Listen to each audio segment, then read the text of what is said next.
em nome de Jesus. Amém e amém. Se tem alguém que concorda, aplaude bem forte. Aleluia. Somente a Ele, somente ao Senhor.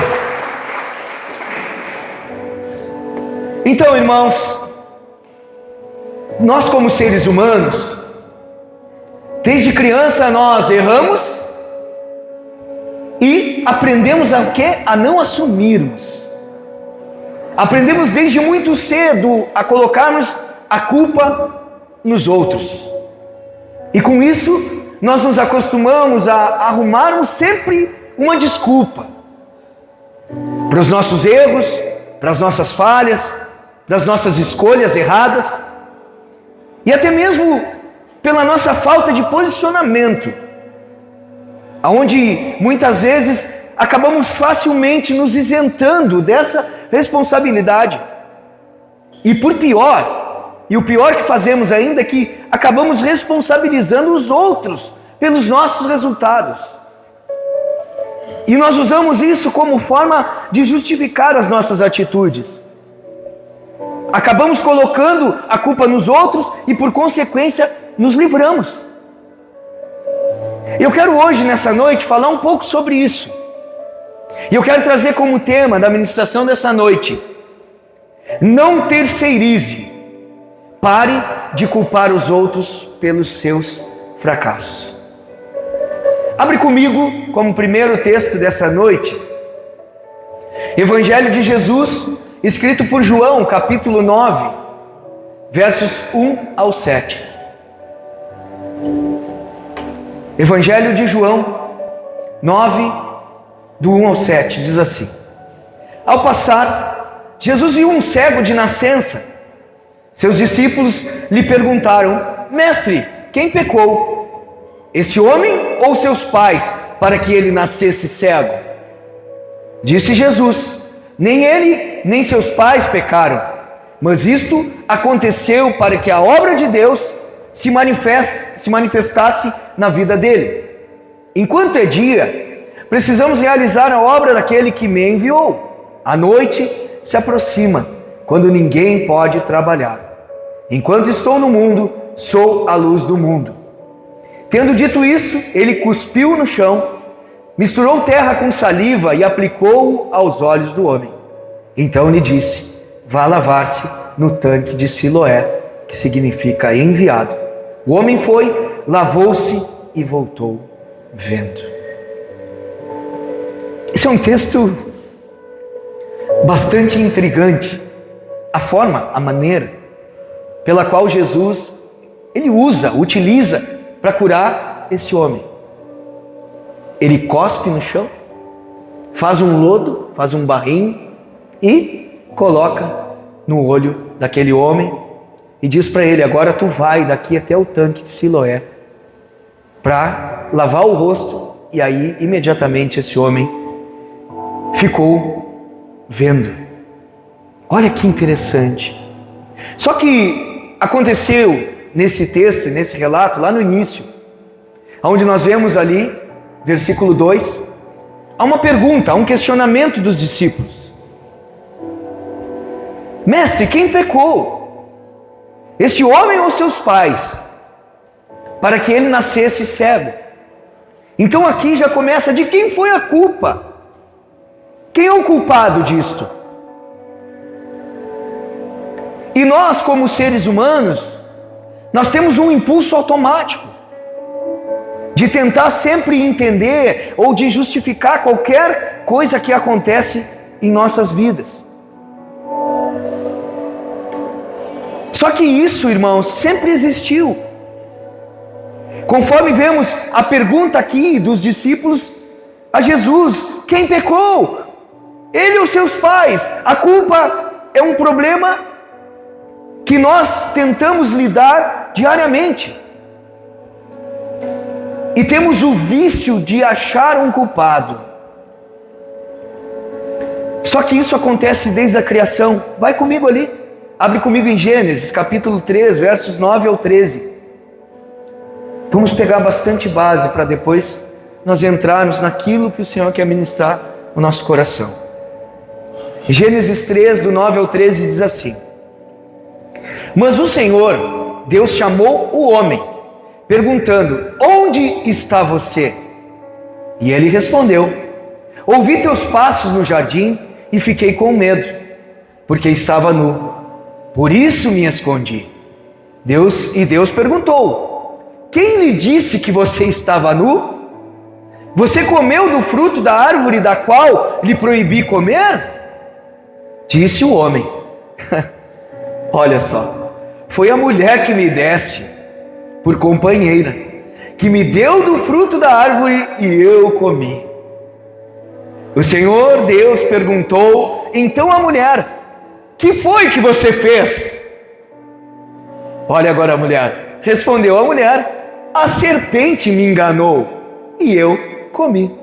E aqui começou a forma dos seres humanos lidar com a culpa. Adão culpou a Eva. Ele disse: foi a mulher que tu me deste. Ou seja, ela é a culpada. Já a mulher, ela rebateu: não vou deixar assim. Foi culpa da serpente. Ou seja, ela é a culpada. O problema, irmãos, é que desde o início nós vivemos tentando sempre achar um culpado. Essa natureza pecaminosa que habita em nós, ela nos faz culpar os outros. E o pior, pastor Igor, ao invés de nós assumirmos a responsabilidade dos erros, das nossas escolhas feitas, dos nossos pecados cometidos, e da mesma forma agiu Adão e Eva. Eles fizeram a mesma coisa que eu e você fazemos. Nós também gostamos de terceirizar a responsabilidade. Adão fez isso quando não assumiu sua responsabilidade de ser o líder do lar, de repreender Eva por ter ido em direção ao fruto proibido e também por não dizer não, quando ela o convenceu de que também deveria comer desse fruto proibido. E assim ele desobedeceu a ordem de Deus. Agora para os homens aqui primeiramente. Nós homens muitas vezes fazemos o mesmo. Quando não cumprimos o nosso papel, a nossa função. Para aqueles que são casados, que têm família, como pastores do nosso lar. Ei, deixa eu falar uma coisa: você não é um pastor de ofício, de vocação, mas você é o pastor da tua casa. Você conduz aquela pequena parte da igreja.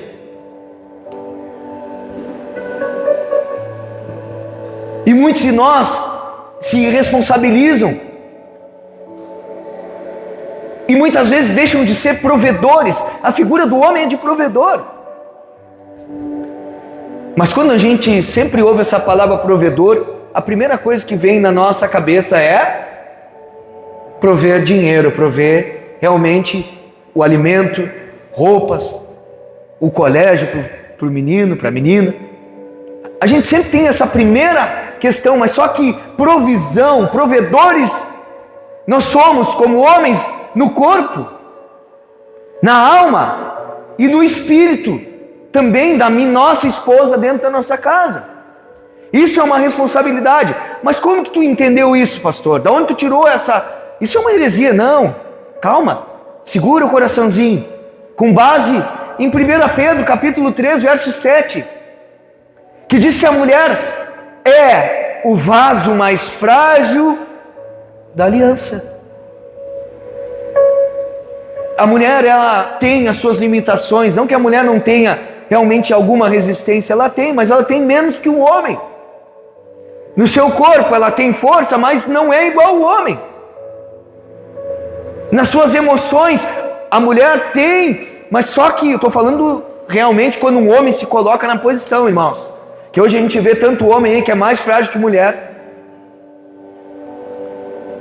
Eu estou falando quando o homem entende que ele tem que segurar o rojão,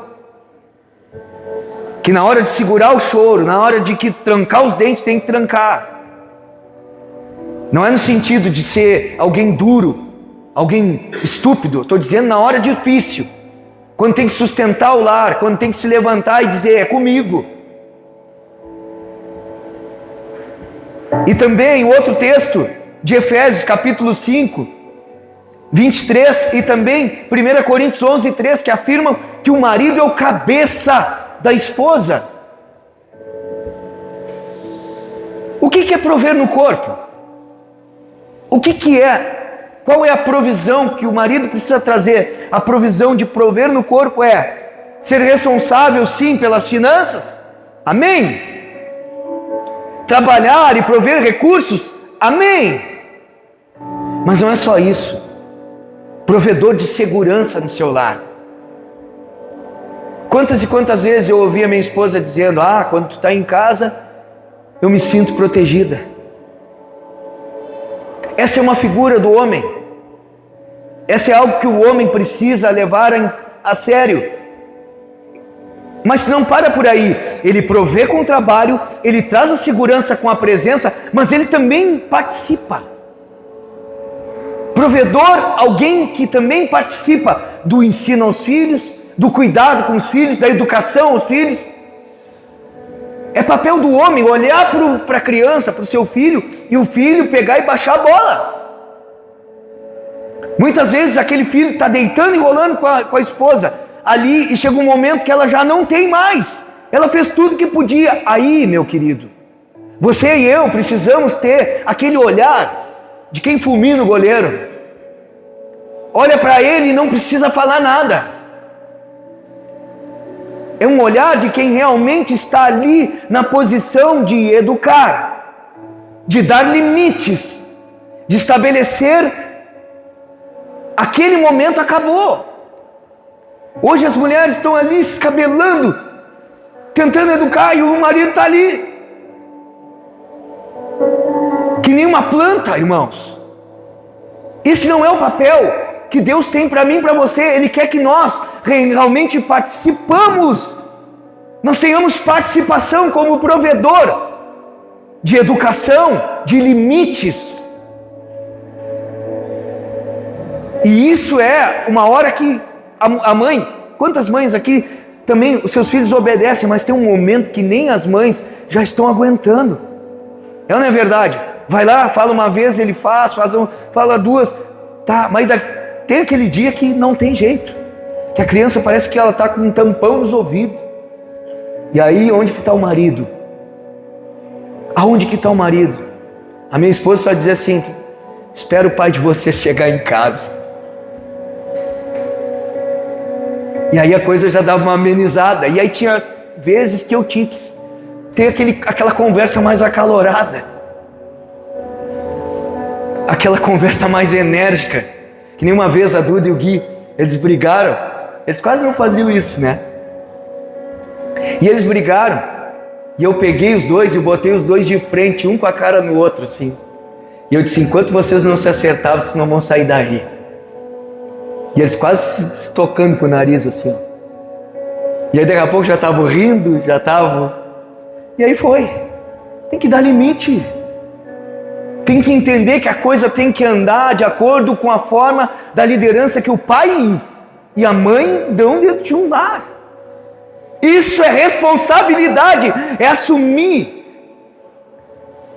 Aí também entra uma outra questão, que é prover na alma.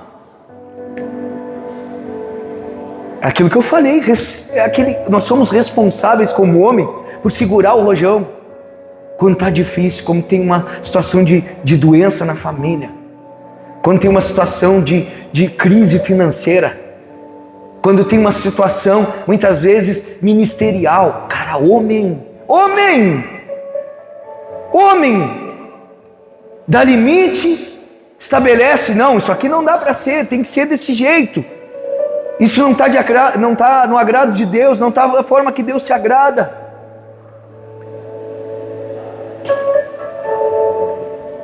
A hora que um filho mais precisa, onde você está, onde eu estou? Quantas vezes nós não entendemos o nosso lugar. E eu falei como pai algumas vezes, que quando meus filhos precisaram, muitas vezes eu não estava atento, que precisavam de uma provisão na sua alma, de quê? De um abraço do pai, de uma palavra, ou até mesmo só de um ouvido. É papel nosso prover esse ânimo, esse encorajamento, é papel nosso, maridos. Não que a pessoa, a tua companheira não possa fazer isso com você, também pode. Vai ter momentos que a mulher vai segurar, vai ser também, mas não pode ser a mulher em todo o tempo.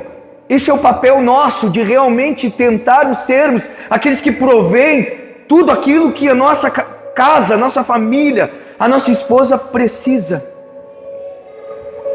Aí entra também prover no espírito.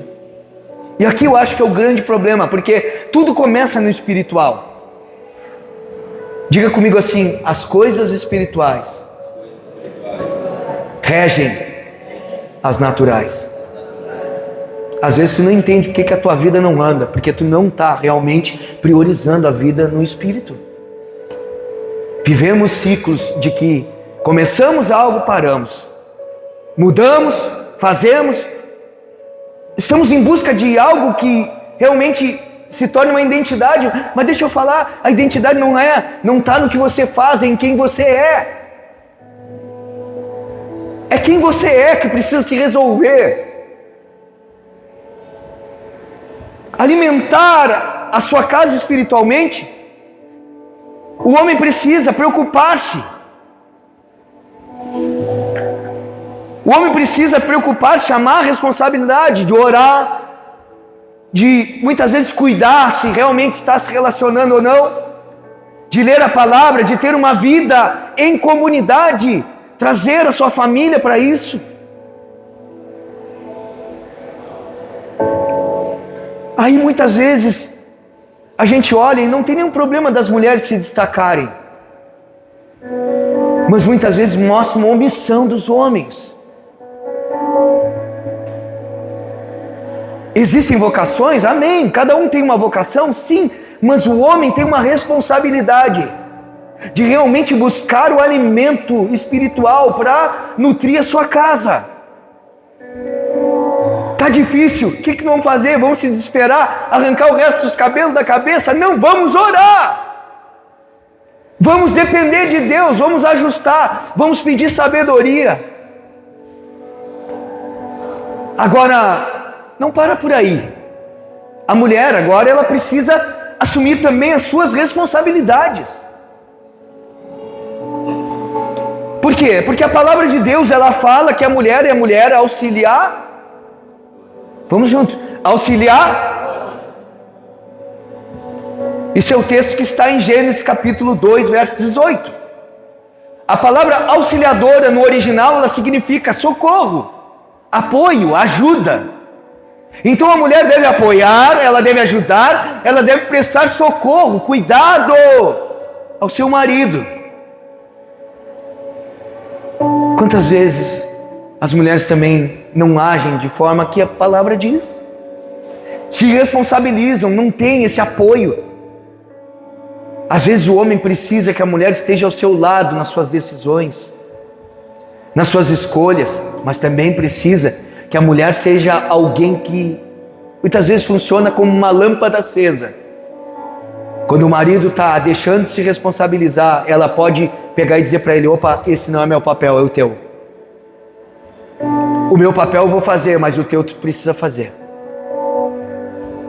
Apoiar, ajudar, prestar socorro. Às vezes o marido ali precisa de um remédio, precisa de alguma coisa, precisa de uma ajuda. Ah, tu é homem, te vira. Me diz uma coisa, uma mulher desse jeito vai edificar o seu lar aonde? Por vezes, aqui na comunidade ou em outras comunidades existem pessoas que frequentam só o homem ou só a mulher. Às vezes o marido não é cristão, às vezes a mulher não é cristã. Quem é a Bíblia que eles vão ler? Vai ser o que tu fala ou o que tu vive?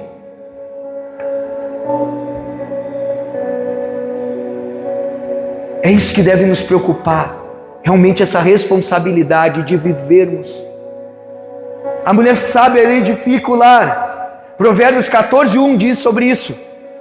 Essa palavra edifica no original significa construir, reconstruir. Ou seja, construir e também reconstruir. A sabedoria e as ações de uma mulher são cruciais para a construção de um lar forte e harmonioso.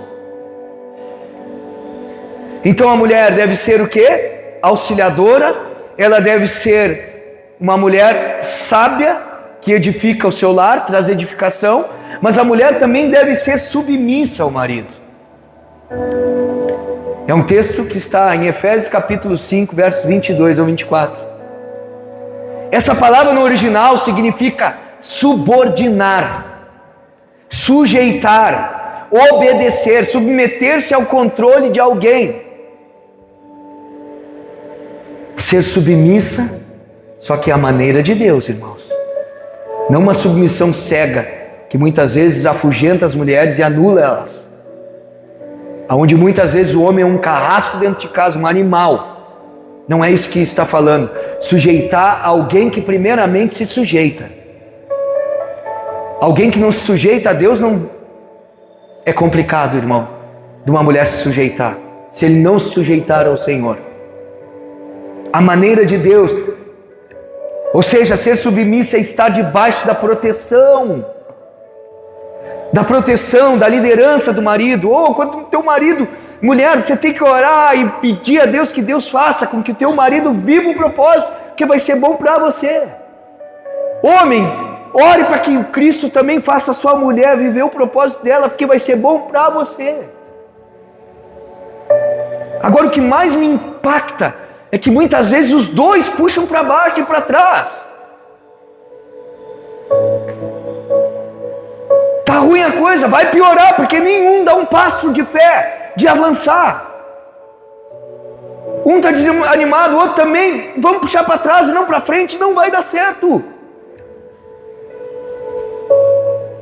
A palavra de Deus diz que existe um cordão de 3 dobras, onde é o marido, a mulher e Jesus. E ele não se rompe facilmente. Ei, Jesus tem que estar todos os dias sendo o centro do meu e do teu casamento. Não estou conseguindo mais orar em casa, não consigo mais ler a palavra, então é hora de andar na comunidade. É hora de andar no meio do povo de novo para acender essa chama. Ter pessoas que oram, ter pessoas que leem, ter pessoas que te inspiram para você e o teu marido voltarem a buscar. Aqui nesse lugar, irmãos, já vivemos coisas em que a mulher fez de tudo para tirar o guri, o homem daqui da igreja. Enquanto não tirou daqui, não descansou. Isso é uma mulher sábia. É uma mulher que prefere ter o seu marido no mundo do que aos braços de Jesus. Que mulher sábia é essa? Porque não se responsabiliza, porque não vive a responsabilidade que Deus tem para a vida dela. Então ela não consegue, ela faz o quê? Ela bota as culpas nos outros. O culpado é a igreja. O culpado é Jesus que não é bom. É Deus que é mau. Todo mundo leva a culpa, né? Porque nós, como seres humanos, temos dificuldade de assumir que nós somos o culpado.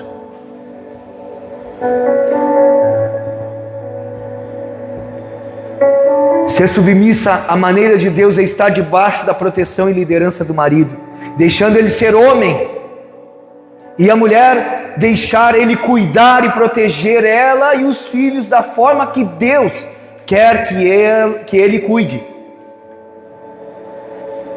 E aqui especialmente sendo o pastor e o conselheiro da sua família, o provedor de segurança e também do material, trazendo segurança e também o material.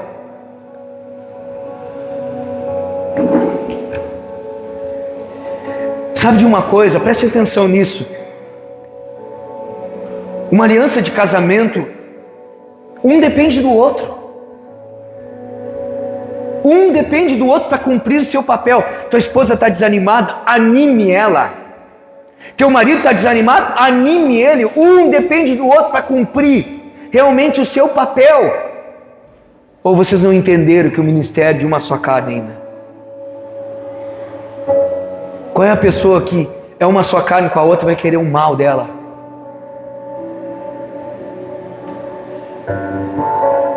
Amém? É hora, irmãos, da gente se responsabilizar. Maridos, mulheres, homens, se responsabilizem. Mulheres, se responsabilizem. Coloquem Cristo como prioridade da sua vida. Tenham Cristo e a comunhão com o corpo de Cristo como prioridade para a sua vida. Isso é questão de sobrevivência espiritual. Quantos que hoje estão lá no mundo, não estão mais congregando, estão desviadaços, que um dia estiveram dentro da casa, da comunhão do corpo, e nunca pensavam que iam desistir de Jesus. Se tu perguntasse, eu desisto de tudo, mas de Jesus eu não largo. E hoje estão vivendo uma vida totalmente avessa, provando coisas na sua própria carne, vivendo coisas que mais condenaram, pregaram contra, ensinaram contra. Então não pense que eu e você somos alguém que está livre, porque a minha palavra e a tua diz: aquele que acha, que pensa, está de pé, cuide-se para que não caia. Então é uma advertência para sempre, até o final. Agora olha esse texto, irmãos. 1 Samuel capítulo 8, versos 1 ao 20. Vamos ler juntos ali.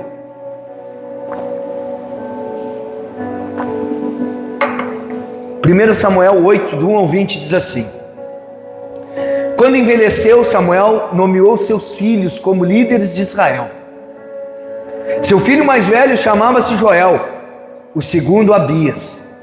Eles eram líderes em Berseba, mas os filhos dele não andaram em seus caminhos. Eles se tornaram gananciosos, aceitaram suborno e perverteram a justiça. Por isso, todas as autoridades de Israel reuniram-se e foram falar com Samuel em Ramá. E disseram-lhe: Tu já estás idoso e os teus filhos não andam em teus caminhos. Escolhe agora o quê? Um rei para que nos lidere, à semelhança das outras nações. Quando, porém, disseram: Dá-nos um rei para que nos lidere, isto desagradou a Samuel. Então ele orou ao Senhor, e o Senhor lhe respondeu: Atenda a tudo que o povo está lhe pedindo. Não foi a você que rejeitaram, foi a mim que rejeitaram como rei. Assim como fizeram comigo desde o dia em que os tirei do Egito até hoje, abandonando-me e prestando culto a outros deuses, também estão fazendo com você. Agora atenda-os, mas advirta-os solenemente e diga-lhes que direitos reivindicará o rei que os governará. Olha agora, Samuel transmitiu todas as palavras do Senhor ao povo, que estava lhe pedindo um rei, dizendo: Isto é o que o rei que reinará sobre vocês reivindicará como seu direito. Ele tomará os filhos de vocês para servi-lo em seus carros de guerra e em sua cavalaria, e para correr à frente dos seus carros de guerra. Colocará alguns como comandantes de 1000 e outros como comandantes de 50. Ele os fará arar as terras dele, fazer a colheita e fabricar armas de guerra e equipamentos para os seus carros de guerra. Tomará as filhas de vocês para serem perfumistas, cozinheiras e padeiras.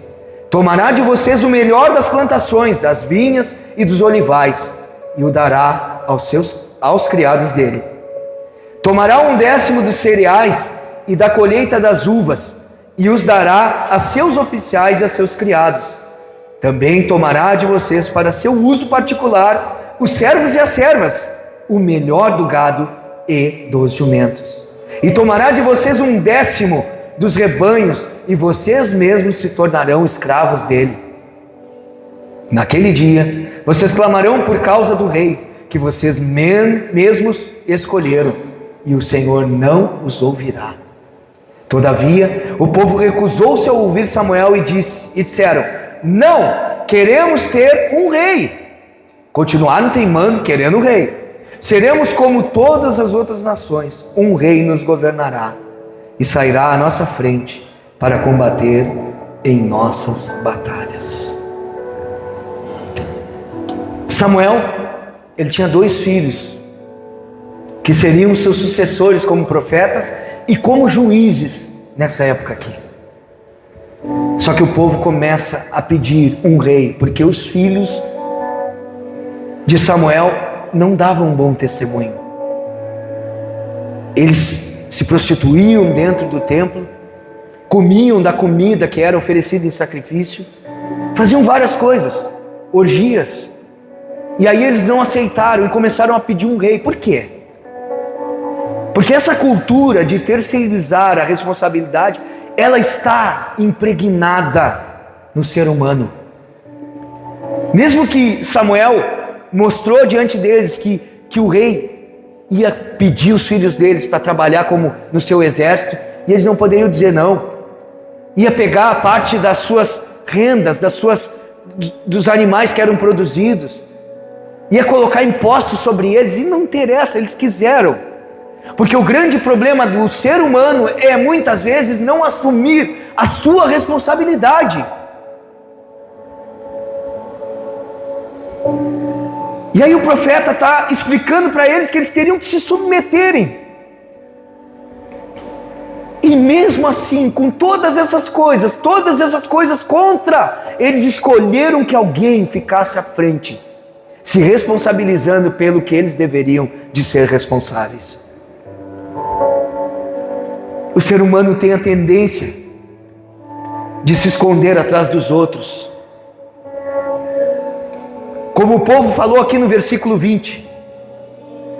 Olha comigo. E sairá à nossa frente para combater em nossas batalhas.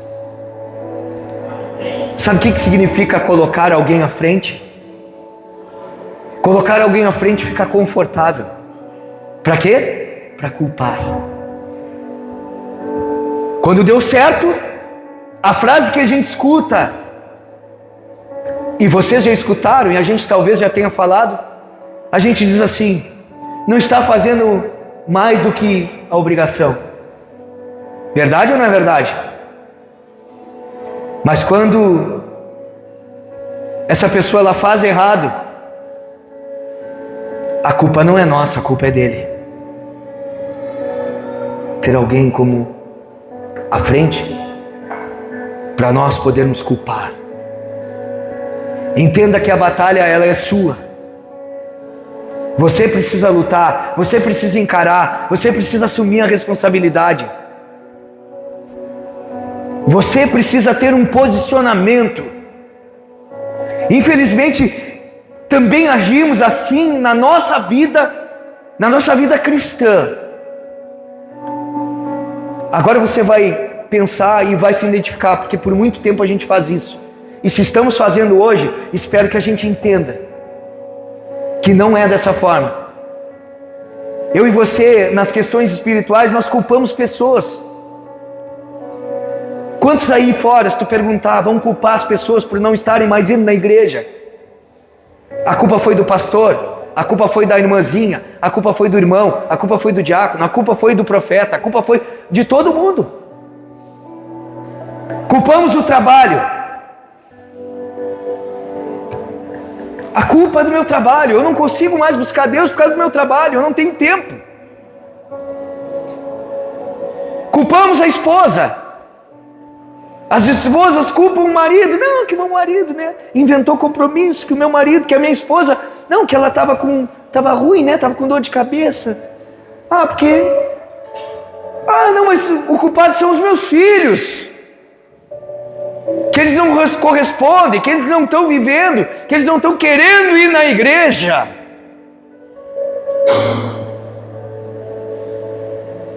O problema é minha família, Sabe que eu estou desanimado, pastor? Eu estou orando e ninguém se converte na minha família. Às vezes nem inclusive tu não te converteu. Porque se tu te converteu, tu não vai entender e esperar pelos outros para ir. A salvação é individual, a escolha é individual e pessoal. Culpamos a chuva. O dia que cai umas gotinhas antes do culto, meu Deus, cai um toró na segunda, todo mundo vai trabalhar. Será que a gente está entendendo alguma coisa? Será que realmente a gente entendeu quem é Cristo para nós? O que significa ser corpo? O que significa ser igreja? Ah, mas hoje não dá para ir no culto, está muito calor, hoje está bom para uma praia. Pode ir para a praia. Te acorda bem cedo, vai e fica o dia inteiro. Quando chegar na hora, umas 2, 3 horinhas antes do culto, vai para tua casa, toma o teu banho, te arruma e vem. Dá para fazer tudo. O que a gente gosta, a gente prioriza. O que tem valor, a gente prioriza. Ah, está muito frio, pastor. No inverno não dá para ir na igreja. Não vai trabalhar mais. No inverno não dá para sair de casa. Está sempre comendo na rua. Irmãos, irresponsabilidade. A gente quer ter alguém para culpar. A minha vida está assim por causa do pastor César. É por causa dele. É por causa da igreja. Culpamos o louvor, porque o irmão desafinou, entrou fora do tom, e eu fiz várias vezes hoje. Estou bem destrenado. A culpa é dele. Eu não adoro a Deus porque o louvor é ruim. Culpamos o pregador porque a palavra não é boa. O pastor fala sempre a mesma coisa. Agora pense de outra forma. Por que será que Deus está levando o pastor para falar a mesma coisa? Hein? Quando Deus fala conosco a mesma coisa, é sinal que a gente não está obedecendo o que Ele falou. O que Ele já cansou de falar e está cansado. Ele cansou não, que Ele não cansa, mas os pregadores às vezes já estão cansados.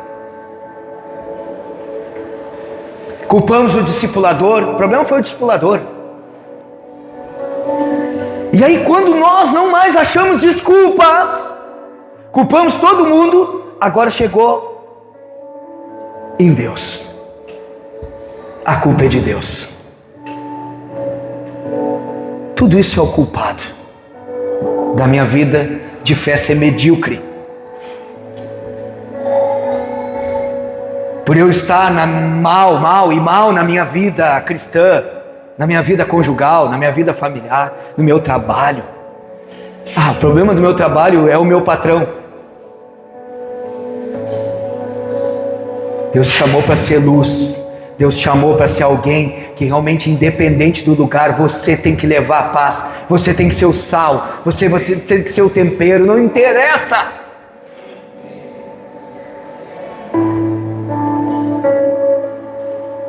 Tudo que um endemoniado precisa é ter alguém carregado de amor, que não suporta e sai dessa pessoa. O demônio, ele não aguenta quem ama Jesus, irmãos. Quem está carregado de amor.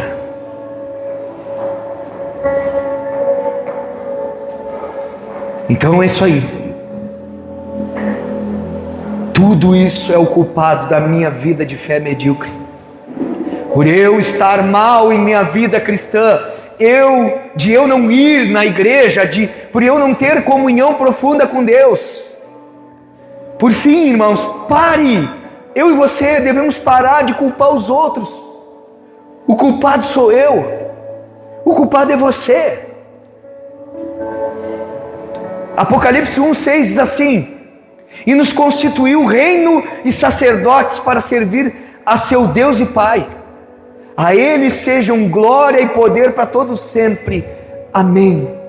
Eu e você precisamos entender o significado disso. Sacerdote era aquele que entrava no Santo dos Santos. Somente Ele poderia acessar esse lugar. Então eu e você, nós somos chamados de sacerdotes, pessoas que têm livre acesso à presença do Pai. Mateus 27:51 diz assim: naquele momento, o véu do santuário rasgou-se em duas partes, de alto a baixo. A terra tremeu e as rochas se partiram. O que significa? O véu se rasgou. Todo impedimento que havia entre Deus e os homens foi tirado. Temos livre acesso. Tá, mas o que isso muda? A minha responsabilidade. Antes era um sacerdote que deveria de ir. Hoje não, hoje eu e você que devemos adentrar nesse lugar. A responsabilidade é minha e é tua. A responsabilidade não é só do pastor, do diácono, do líder, do ministro de louvor. Ela é minha também, pois eu também sou sacerdote. E agora o que isso muda?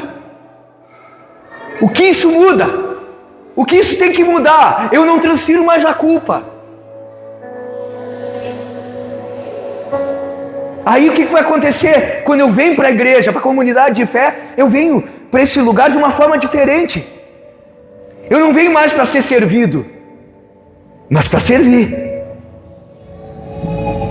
Eu venho agora me oferecer como um sacrifício vivo.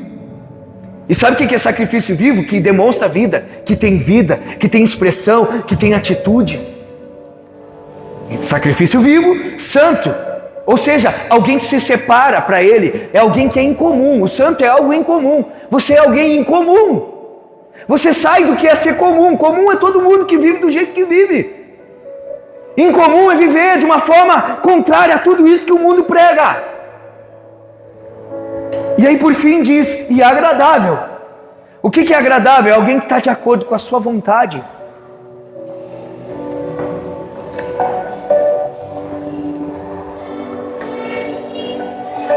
Aí quando eu demonstro que eu entendo isso, quando eu mostro que eu já entendi isso, é quando eu não vou mais culpar as pessoas por eu não ir na igreja, pois eu sei que a palavra manda olhar para Jesus. A palavra não diz para olhar nem para Paulo, que foi um grande homem de Deus. Paulo dizia, Paulo chamava a responsabilidade, dizia assim, opa, sede meus, olhem para mim. Por quê? Porque eu estou olhando para Cristo. Mas a minha e a tua escritura, ela diz que Jesus, Ele é o autor e consumador da nossa fé. É para Ele que nós devemos fitar os nossos olhos.